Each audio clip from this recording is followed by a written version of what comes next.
Do you think there's any real chance of diplomatic progress being made anytime in the near term, so long as these two continue to make maximalist demands? Well, no. If everybody is going to ask the other side to basically take a knee and give in, you're not going to get an outcome.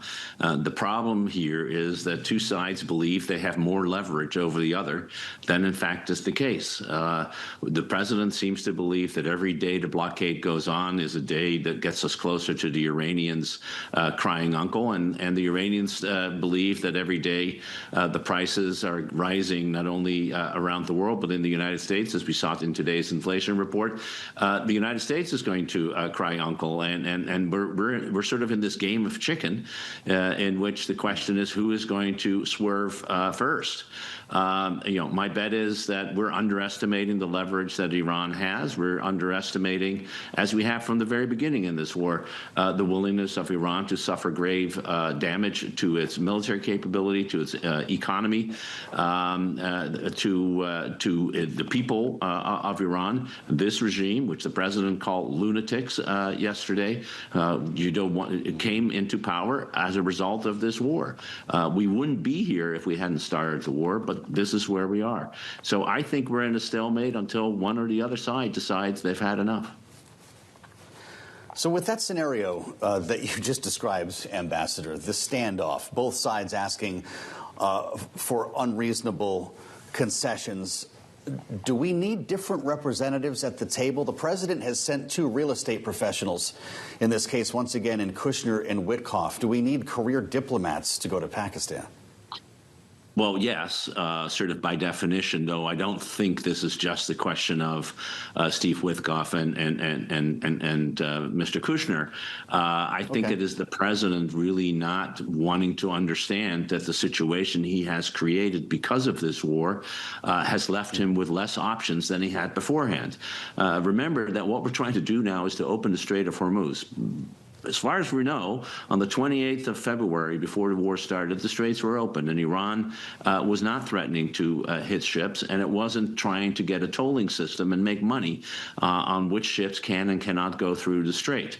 And so, at the very least, we're trying to get to the status quo ante, to where we were beforehand, and then engage in serious negotiations about some of the outstanding differences that we have, most importantly about nuclear issues. And we know from the discussions that took place in February that Steve Witkoff and Jared Kushner are not the right people to have that kind of discussion. They just, frankly, don't know enough about nuclear issues, about nuclear technology that is necessary in order to have these kind of conversations. You need not only skilled diplomats, you need skilled scientists. When the Obama administration was doing these negotiations, it wasn't just the Secretary of State who was there. There was the Secretary of Energy, who was a nuclear physicist who had won the Nobel Peace Prize for physics. Those were the kinds of people negotiating, not people who are, frankly, used to developing a term sheet of X number of points and then leave the details to the lawyers. The details in this matters to get you to an agreement, and we haven't been able to do that yet. Well, Ambassador, of course, those two have also been charged with overseeing negotiations between Russia and Ukraine, which President Trump suggested when speaking to reporters today. He thinks there could be a settlement reached in that war soon. And I wonder if you've heard anything, especially from our NATO allies who also have obviously great interest in seeing that war come to an end, anything to support that notion that we may be getting closer. No, and frankly, the president has been saying that he could end the war in a year, in a day, and he's been saying that for over a year, and we haven't gotten any closer. And I don't see us getting any closer until we recognize what the problem is. The problem is that Russia attacked a neighboring country without rhyme or reason, and is trying to usurp part of that country. And until it is recognized that Russia cannot achieve that victory, we're not going to find an end to the war.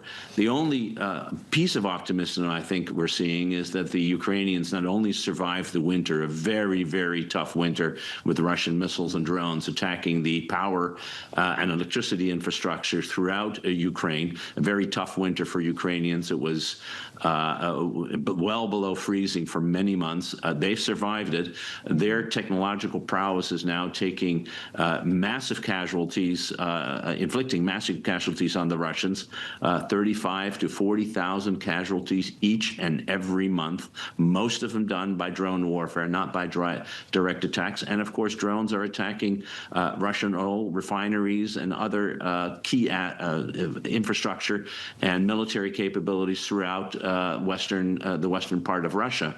And clearly, the president of Russia, Vladimir Putin, is feeling the pressure. So there is a possibility that the Russian president finally comes to a sentence that said, maybe we need to figure out a way to end this war. So far, we haven't seen it. Every time he's pressed the president on this, the president has taken that as proof positive. But unfortunately, so far, we haven't turned what Putin says to Trump into any kind of reality of a peace.